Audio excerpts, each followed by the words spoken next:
लेकिन टिकट लेके जीत कर आना वो बहुत जरूरी। आप अपने बीच में से उन साथियों को आगे बढ़ाओ जिनका जनाधार है, उनको आगे मत बढ़ाओ जो जनता के बीच में नहीं रहते लेकिन सदाकत आश्रम में आके स्वागत करते रहते। लेकिन हकीकत यह है कि हम 70 पे लड़े और 19 जीते। उनको आगे मत बढ़ाओ जो जनता के बीच में नहीं रहते लेकिन सदाकत आश्रम में आके स्वागत करते रहते कि पार्टी आके आपको खुद ढूंढ कर टिकट पकड़ाएगी। आपको यहां पे आने की जरूरत नहीं। सब कांग्रेस ने कर ली है। कांग्रेस के बिहार प्रभारी अपने लोगों को ये टिप्स दे रहे हैं कि बहुत हुई चुनाव में टिकट देने की बातें। अब कांग्रेस ऐसा दावेदार और उम्मीदवार खोज के लाएगी जो सब पर भारी पड़ेगा। कांग्रेस के बिहार प्रभारी ने कहा कि मुझे ऐसे उम्मीदवार नहीं चाहिए, वैसे लोगों को टिकट नहीं देना है जो क्षेत्र में लोगों के बीच नहीं रहकर सदाकत आश्रम में रहें और यहाँ पर लोगों को माला और गुलदस्ता देते रहें। सीधे तौर पर उन नेताओं के ऊपर बिहार के जो नए प्रभारी है उनका ये तंज है जो क्षेत्र में नहीं रहते हैं लेकिन टिकट के दावेदारी में स्वागत करने के लिए सदाकत आश्रम पहुंच जाते हैं। साथ ही साथ बिहार कांग्रेस के प्रभारी ने कहा कि बिहार के अंदर कांग्रेस की स्थिति जो खराब हुई है इसके लिए जिम्मेवार कांग्रेस के कार्यकर्ता और नेतृत्व करने वाले लोग हैं। संगठन को मजबूत करने की जरूरत है। हमें यह देखना होगा कि कितनी सीटें हम लड़ेंगे तो कितनी सीटें जीत पाएंगे, तभी दावेदारी होगी। 70 सीटें हम लोगों को मिली थी पिछले चुनाव में और 19 जीत कर आए। चुनाव के नतीजे सामने आए तो देश भर में क्या कुछ कहा गया ये सबको पता है। यानी इस बार कांग्रेस की तैयारी है कि जरूरत पड़ी तो लालू और तेजस्वी को आंख ही नहीं दिखाई जाएगी बल्कि कुर्की भी दी जाएगी और बताया जाएगा कि कांग्रेस की ताकत कम नहीं ना ही कमजोर है, बल्कि कांग्रेस जरूरत पड़ने पर अपने दम पर भी फैसला ले सकती है। बिहार कांग्रेस प्रभारी का पूरा बयान सुनिए। स्वागत करता हूं और यहां तक वो आए उनका धन्यवाद करता हूं। भाई अविनाश चंद्र के और उनकी टीम को बहुत बहुत बधाई भी देना चाहता हूं और धन्यवाद भी देना चाहता हूं कि उन्होंने ये कार्यक्रम का आयोजन किया। अनुराग चंदन, माफी चाहता हूं। सीधा बात पे आते हैं। पहली बात, ओबीसी और ईबीसी का संगठन में हिस्सेदारी। बात को लंबा नहीं खींचता, मैं विश्वास ये दिलाता हूं कि निश्चित तौर पर इसमें संगठन में आपकी हिस्सेदारी और भागीदारी में सुधार होगा। ये हो गई पहली बात, इसको और लंबा खींचने का कोई मतलब नहीं, ठीक है। दूसरी बात, टिकटों की बात। राहुल जी खुद स्पष्ट तरीके से कह चुके हैं कि कांग्रेस पार्टी में हर एक समाज और हर एक वर्ग की भागीदारी और हिस्सेदारी होनी चाहिए। टिकटों की बात में मैं एक बात जरूर आप सबके बीच में रखना चाहूंगा, और ये सिर्फ ओबीसी और ईबीसी पे लागू नहीं होता है, ये हर वर्ग हर समाज पे लागू होता है।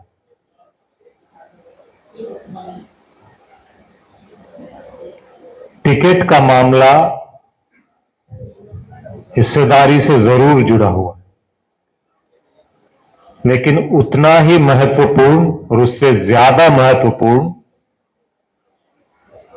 जनाधार से जुड़ा हुआ है। मतलब टिकट पार्टी का तरफ से देना और आपकी तरफ से टिकट लेना तो पहला कदम है, लेकिन टिकट लेके जीत कर आना वो बहुत जरूरी है। नहीं तो वही होता है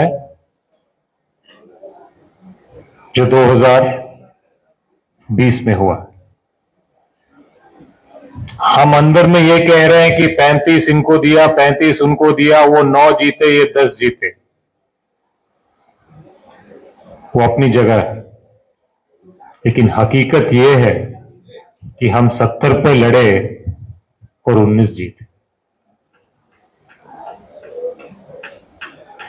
और उसके बाद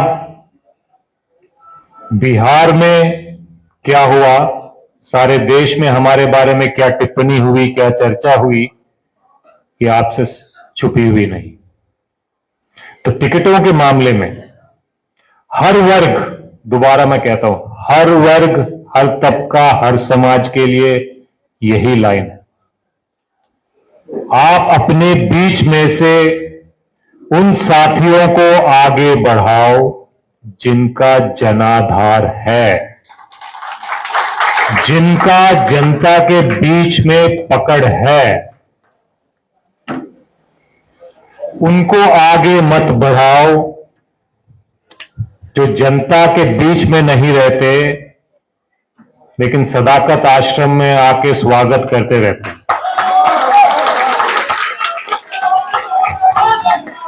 उनको आगे, मैं दोबारा कह रहा हूं, और ये हर वर्ग, हर समाज, हर तबके के लिए लागू है टिकटों के मामले में। अगर आपको परिक्रमा करनी है, परिश्रम करनी है, तो वो फील्ड में जाके करो, जनता के बीच जाके करो, संगठन को जड़ से मजबूत बना के दिखाओ। और मैं ऐसे लोगों को विश्वास दिलाता हूं कि पार्टी आके आपको खुद ढूंढ कर टिकट पकड़ाएगी। आपको यहां पे आने की जरूरत नहीं।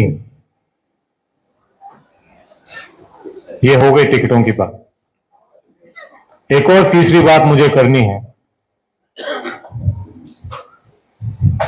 संगठन में हिस्सेदारी बढ़ गई, मजबूत लोगों को टिकट मिल गया, लेकिन जब तक हम संगठन को मजबूत नहीं करेंगे, कोई भी उम्मीदवार सिर्फ और सिर्फ अपने दम पर चुनाव जीत के आएगा, ये बहुत कम होता है। तो तीसरा जो काम है, और ये दोबारा हर तबका, हर वर्ग, हर समाज पे लागू होता है कि हम सबको मिलकर जमीन पर उतरना पड़ेगा, जनता के बीच जाना पड़ेगा और संगठन को मजबूत करना पड़ेगा।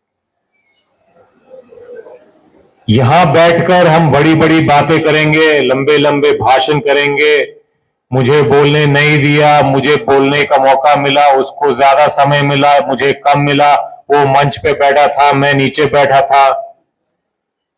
ये सारी बातें से जनता को कोई फर्क नहीं पड़ता, बिल्कुल फर्क नहीं पड़ता।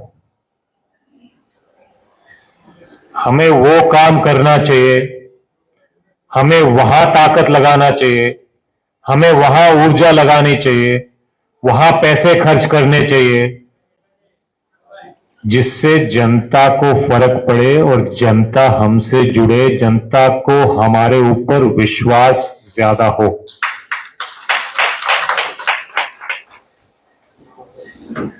तो आज सदाकत आश्रम में मीटिंग हो गई, हम सब आ गए।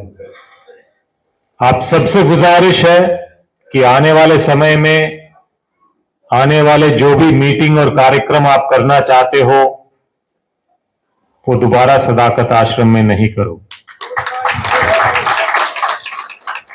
किसी जिले या प्रखंड स्तर पे करोगे, मुझे निमंत्रण दोगे, मैं जरूर आऊंगा। लेकिन सदाकत आश्रम में करोगे तो शायद मैं ना आऊं। ये हम सब पे लागू है, सिर्फ ओबीसी डिपार्टमेंट के लिए नहीं है, पीसीसी के लिए भी है, युवाओं के लिए भी है, एनएसयूआई के लिए भी है, महिला के लिए भी है, सेवा दल के लिए भी है, सबके लिए। और मुझे विश्वास है कि आने वाले समय में अगर हम ये काम करेंगे तो जरूर कांग्रेस पार्टी इस चुनाव में बहुत बढ़िया प्रदर्शन और परिणाम लेके आएगी। बस इतनी ही बात मुझे कहनी है और आप सबको दोबारा धन्यवाद। आने वाले 6-8 महीने में लड़ाई कम, काम ज्यादा। जय हिंद, जय कांग्रेस, जय संविधान। पैनोरमा ग्रुप, जो सोचता है वो करता है। आपके अपने सपनों का आशियाना। ये लो मुंह मीठा करो, आज मैंने अपना जॉब छोड़ दिया, अब हम पूर्णिया वापस जाएंगे। जॉब छोड़ दिया है? मतलब ये घर कैसे चलेगा? हम करेंगे क्या? और माँ बाबूजी क्या बोलेंगे? इसलिए मैं एक और मिठाई का डब्बा लाया। अपने बिजनेस के लिए लोन अप्रूव हो गया। अरे लोन अप्रूव हो गया वो तो ठीक है, लेकिन पूर्णिया में हम रहेंगे कहाँ? अपना घर भी तो नहीं है वहां। इसलिए तो एक और मिठाई का डब्बा अलग से लाया हूं। हमने पूर्णिया में घर ले लिया है, पूर्णिया के ई होम्स पैनोरमा में। पूर्णिया में पैनोरमा ग्रुप लेकर आए हैं ई होम्स पैनोरमा। बड़ा घर, आलीशान जिंदगी और अत्याधुनिक सुविधाओं के संग। अरे अरे, अब क्यों मुंह मीठा करवा रही हो? क्योंकि हम घर वापसी जो कर रहे हैं। घर वापसी की खुशी पूर्णिया में ई होम्स पैनोरमा के संग। E homes panorama, luxurious lifestyle redefined.